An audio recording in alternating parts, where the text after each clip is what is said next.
Alright, what is up everybody? So first, to start off, apologies that we have not been active on YouTube for I think almost 3 months now.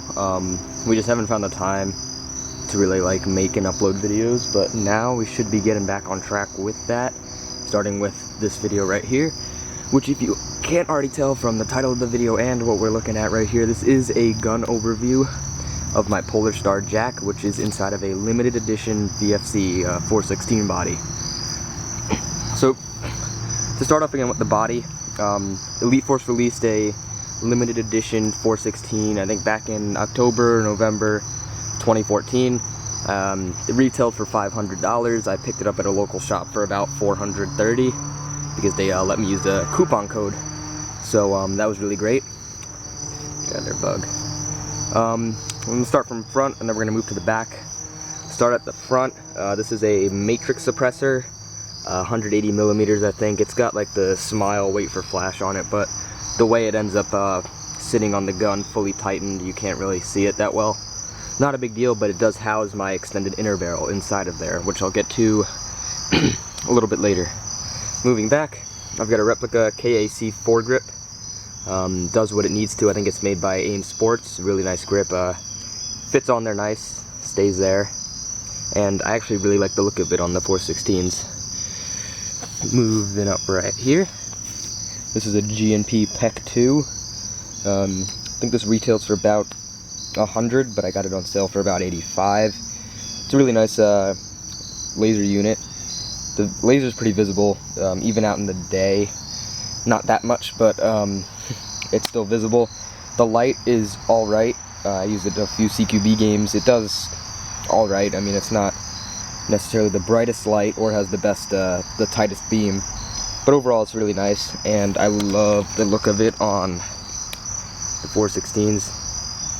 A lot of people use PEC 15s, so this was a nice refresher for me. Looks a bit different, and I think it looks really good.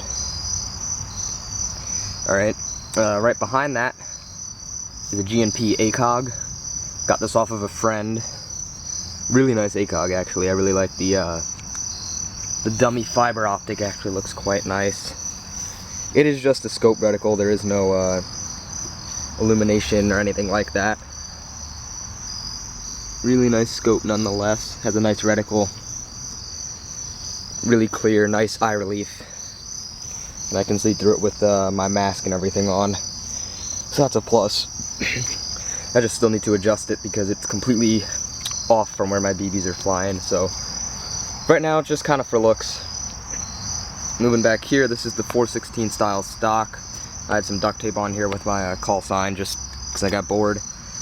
Not a huge fan of the 416 stocks actually. I find them quite uncomfortable and hard to shoulder just because of how thick this is. That's my personal preference. A lot of people love them, so oh well. Alright, so I'm gonna pick this up, set it on its side. Down here, of course, move my legs out of the way. Down here, of course, is the 416 grip. I'm not a huge fan of this grip. Not a lot of people are, especially the Airsoft version. This right here, this notch, or whatever you want to call it, is quite uncomfortable, and the grip is just really fat. Just got a standard macro line for my jack. Haven't upgraded to the amp line yet, but I will eventually.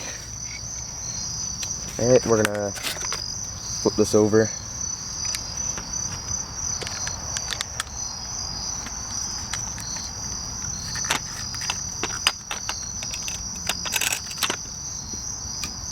Alright, there we go. So, pop the dust cover. Inside there, you can see the jack unit and my Pro Win hop-up, which I am going to get into right after this. I'm going to pop the upper and we're going to take a look at it. So, overall, the jack I'm actually really impressed with. It's a really great system. I mean, for $315, which is pretty cheap for an HPA system, considering at the time when it came out it was the cheapest. Now that the Inferno beat that, but it's a pretty efficient system too. I'm running on an Orga at about 80 psi with 3.2s. That's getting me about 315 FPS, And I'm getting about like 1,500, 2,000 shots out of a 48 cubic inch tank, 3,000 psi. So overall, it's actually pretty good compared to what other people get with Orga setups. So the system's really efficient. Oh, and right here, I forgot that right there. I covered up the Elite Force trade paragraph, like with the whole safety paragraph with Velcro. I could put patches on there, and it's just to keep the ugly paragraph covered. So that's what that's for, if you were wondering. Alright, so right here is my barrel setup, which is consisting of a Pro-Win hop-up unit, Prometheus purple bucking, Namazu flat nub, that's like the flat hop tensioner nub, and a 400mm Orga 623 barrel. So far I haven't gotten the best performance out of it because I haven't really messed with the dwell settings yet, and so I've kind of been having some accuracy problems. At least I think it's because of the dwell. I talked to Airsoft and that's what they told me to look at. And then right here are O-rings, barrel O-rings. If you don't have these, I definitely recommend you get them.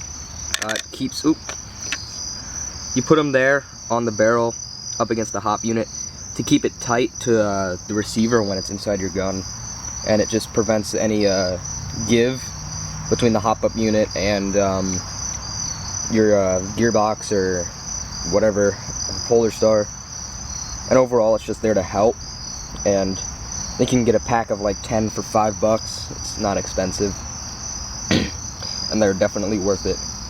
So that has been my overview of my Polarstar Jack setup. Hopefully we get some more reviews and overviews and loadout videos up in the coming months. I can't guarantee anything, but we will be more active on YouTube now. So like, comment, subscribe, share. Thank you.